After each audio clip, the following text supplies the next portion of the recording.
Alright, so let me first walk you through what's happening here. I haven't deployed this project, just trying to run it locally using npm run dev. It's a simple Next.js frontend, and in the backend I've plugged in some Solidity code. Idea is pretty straightforward. I enter a name and Twitter handle, just some basic details, and then hit submit to contract.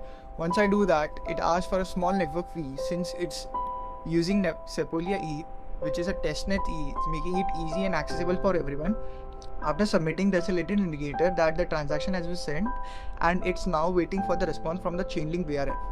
If you check, you'll see that transaction is sent from my contact address to the Chainlink VRF.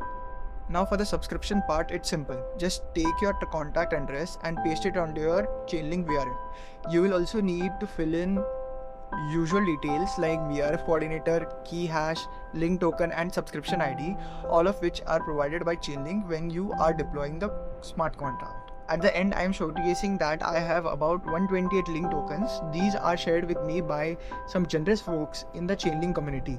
Shout out to them. They are super helpful and really supportive when it comes to enabling devs to build consumer facing apps, mostly in fintech space.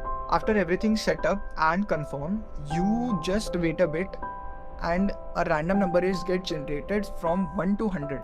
So you might be thinking why this graphic is put here. It's basically an inspiration from the Nyan cat, right? So if you want to understand the code ahead, stick on till the end. It starts with a simple struct called entry to store each user's name, Twitter and their random score.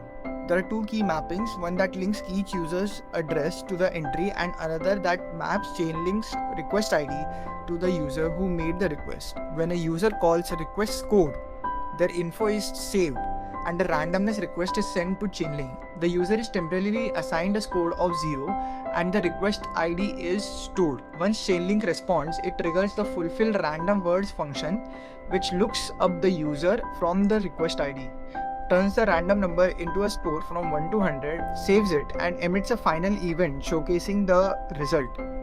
It's a simple flow to securely attach a random score to the user submitted details.